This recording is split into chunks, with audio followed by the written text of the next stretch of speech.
Hello मेरे प्यारे साथियों। मैं आपका स्वागत करता हूं हमारे चैनल बोर्ड फैक्ट्स बेस एवं सर।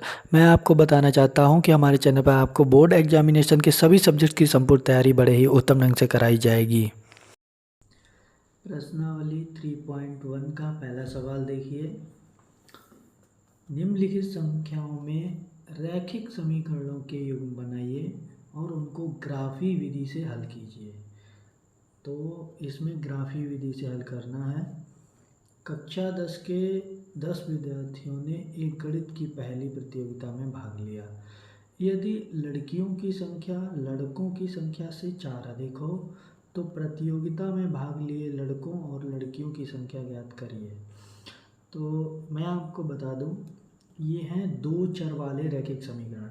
तो पहले आप लोग ये जान लीजिए कि चर और अचर क्या होता है। चर और अचर, तो चर वो संख्याएं होती हैं जो ABCD EFG, ये इनको चर बोलते हैं, ए से लेकर जेड तक। और अचर होती हैं 1 2 3 4 डॉट डॉट डॉट डॉट -1, ये सब क्या हैं, ये सब अचर हैं, 0। तो चैप्टर में आपको बोला गया है दो चर वाले रैखिक समीकरण युग्म, मतलब इन समीकरणों में दो चर होंगे, जैसे A B ले लो या X Y, इस तरीके से इसमें क्या है, इस चैप्टर में दो चर होंगे। जैसे मैं एक समीकरण लिखता हूँ x + y, तो इसमें दो चर हो गए बराबर 5। इस तरीके से इसे बोलेंगे दो चर वाला रैखिक समीकरण युग्म। इसमें पावर नहीं होती है, अगर किसी की पावर लगी होगी तो वो हो जाएगा द्विघात समीकरण। तो ये द्विघात समीकरण नहीं है, ये हैं दो चर वाले रैखिक समीकरण युग्म। तो इसी हिसाब से हमको प्रथम क्वेश्चन को हल करना है कि कक्षा 10 के 10 विद्यार्थियों ने एक गणित की पहली प्रतियोगिता में भाग लिया। लड़कियों की संख्या लड़कों की संख्या से ज़्यादा अधिक है। तो पहले मैं आपको बता दूं कि पूछा क्या गया है। सबसे पहले आपको ये देखना है पूछा क्या गया है। पूछा गया है लड़कों और लड़कियों की संख्या ज्ञात कीजिए। तो जो भी पूछा गया है उसी को आपको मान लेना है। एक को पहला चर मान लो, एक को दूसरा चर मान लो। तो यहाँ लिखना है आपको, माना लड़कों की संख्या बराबर x तथा लड़कियों की संख्या बराबर y। अब ये आपने मान लिया। अब क्वेश्चन को करना है। तो क्वेश्चन में आपको बोला गया है कि कुल कितने विद्यार्थी हैं, 10। तो आप लिखिए कुल विद्यार्थियों की संख्या,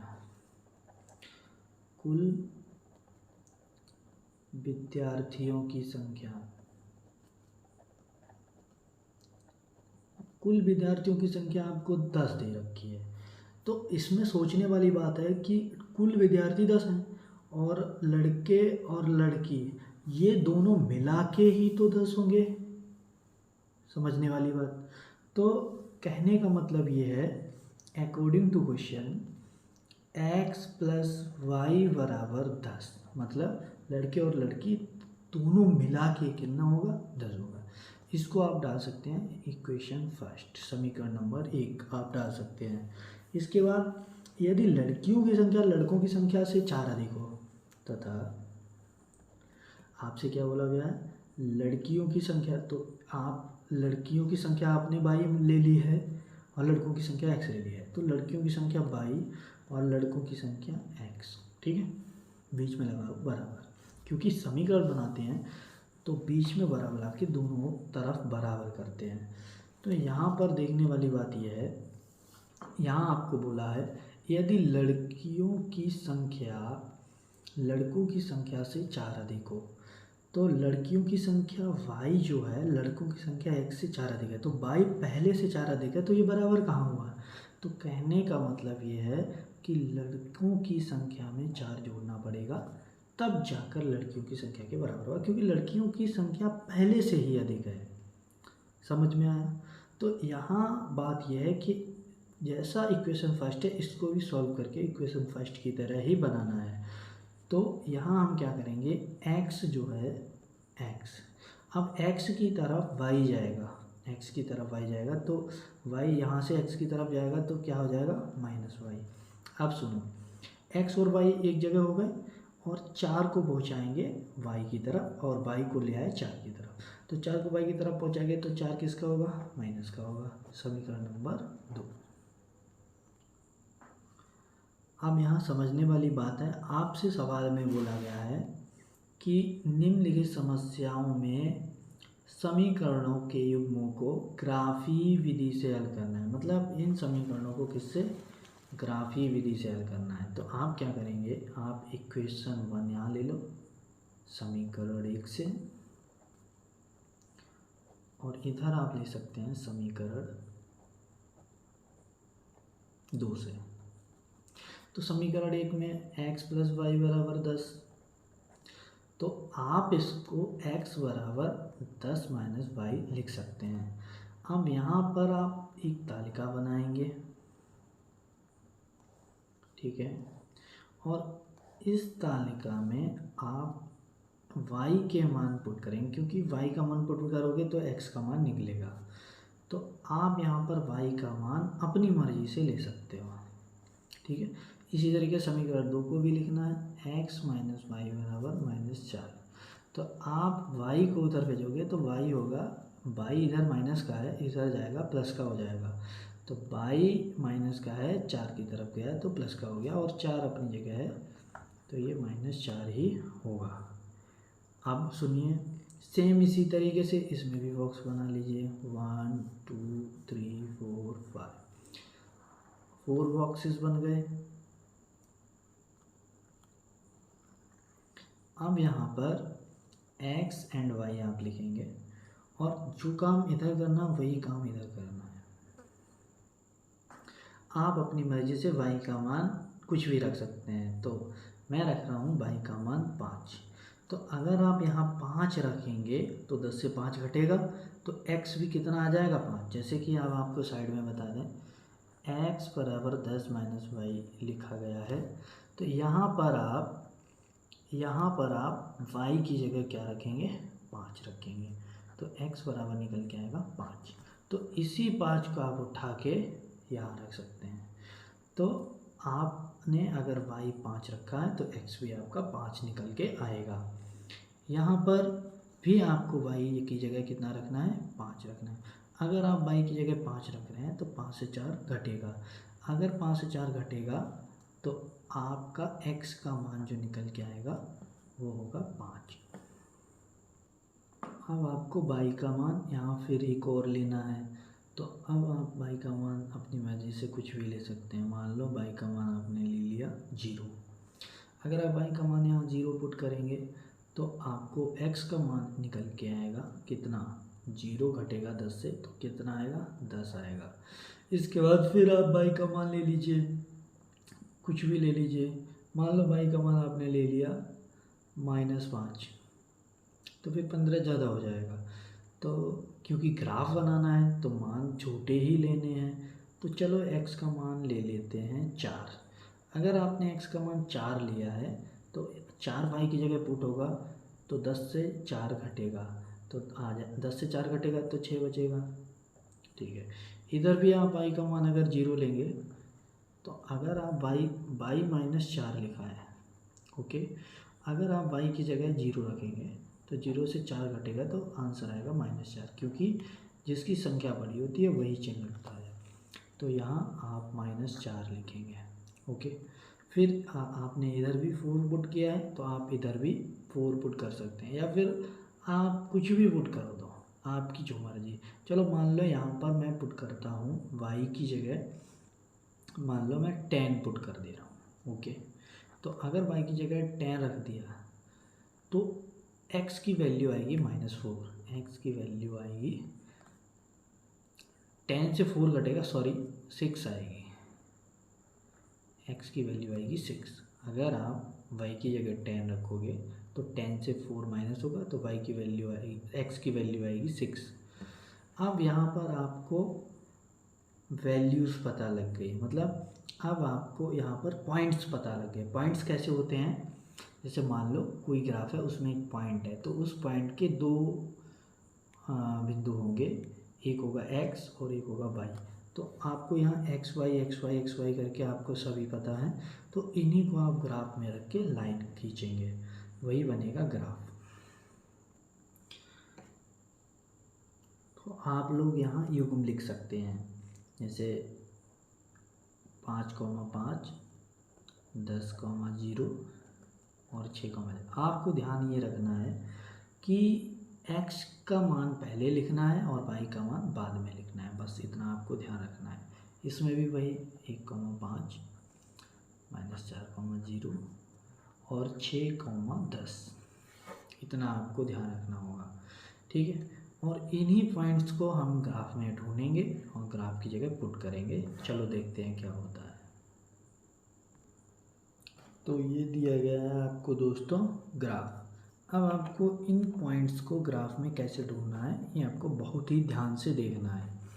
तो यहाँ पर आपको ये ध्यान रखना है, इसमें से कौन प्लस का है कौन माइनस का है। तो इसमें अभी तो फ़िलहाल सारे प्लस के हैं, तो प्लस इस साइड होता है और ऊपर साइड होता है, मतलब right side and up side, और down side and left side इधर होती है माइनस, और इधर होते हैं प्लस प्लस माइनस माइनस, ठीक। तो आपको ढूंढना, देखो पहला x होता फिर y। अब आपको x पे 5 ढूंढना है, तो इधर देखो x ये है, इसे बोलते हैं एक्स अक्ष, ये है एक्स अक्ष, ये है y अक्ष। इधर लिख दो एक्स अक्ष और ये होता है y अक्ष, ओके। तो अब यहाँ आपको 5 ढूंढना है, तो यहाँ देखो आपने 5 ढूंढ लिया, 5 का पॉइंट, एंड बाई पर भी आपको 5 पॉइंट होना है, तो ये। तो अब इनको आपको मिलाना है, तो 5 और 5 का जो पॉइंट आपको मिलेगा वो मिलेगा यहाँ, ओके। इधर से भी 5 और इधर से भी 5 और इधर नीचे से भी 5, ठीक है। तो ये आपका हो गया 5,5, ये जो पॉइंट आपका हुआ 5,5, एक मिल गया। फिर आपको ढूंढना 10,0। अब इस पे देखो 1 2 3 4 5 6 7 8 9 10, क्योंकि ये एक्स अच्छा है तो इस पे ढूंढो, ये एक्स है, ठीक है। और वाई पे 0 है, तो वाई पे 0 यहाँ होता है और एक्स पे 10, तो एक पॉइंट ये हो गया आपका 10,0, ओके। अब अगला पॉइंट आपको ढूंढना है 6,4, तो 6 यहाँ है और 4 यहाँ है, 6 यहाँ 4 यहाँ, तो 6 की सीध और 4 की सीध, 6 की सीध और 4 की सीध, ये बनेगी यहाँ पर 6,4। अब इन सभी पॉइंट्स को मिला देना है, देखिए इससे बनेगी एक रेखा, बन गई। अब इसी तरीके से जो नेक्स्ट पॉइंट्स हैं उनकी भी रेखा बनानी है। तो अभी इसमें एरो ना लगाएं, देखते हैं क्या होता है। नेक्स्ट लाइन भी बनानी है, तो एक ये लाइन बन गई। अब अगली लाइन इन पॉइंट्स से बनाना है, ठीक है। तो इसमें ढूंढो x पे 1 और y पे 5, तो x पे 1 ये और y पे 5 ये, तो 1 और 5 को ध्यान रखना है, 1 और 5 को। तो 1 और 5 का पॉइंट जो होगा वो यहाँ होगा, देखो, ओके। तो अब इस पर आप डाल सकते हैं 1,5। इसके बाद नेक्स्ट पॉइंट है x पे -4, तो देखो x ये वाला अच्छा x है, ये वाला y है, ठीक है, y अच्छा है। तो x अक्ष मतलब इधर जाओगे क्योंकि यहाँ -4 दे रखा है, तो ये हो गया।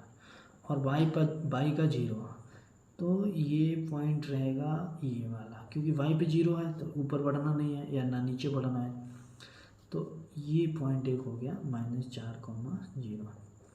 अब नेक्स्ट पॉइंट होगा 6,10, तो 6,10, तो 6 x अक्ष पे ओके, और 10 वाई अक्ष पे ये, तो इसकी सीध मिलानी है। तो आप 6 से जाएंगे आप, और इधर 10 की सीध होनी चाहिए। देखो 10 की सीध थोड़ा सा ऊपर होगा, और इधर होनी चाहिए 6 की सीध। ठीक है, इस बात का आपको ध्यान रखना होगा। इधर होनी चाहिए 6 की सीध, और इस साइड होनी चाहिए वाई की सीध 10 की। इधर आपको 10 की सीध होनी चाहिए। ओके, अब आपको ध्यान देना है, आपका जो पॉइंट होगा वो होगा ये पॉइंट मिला। ठीक है, तो अब इन तीनों पॉइंट्स को मिला देना है। इन तीनों पॉइंट्स को आपको मिला देना है।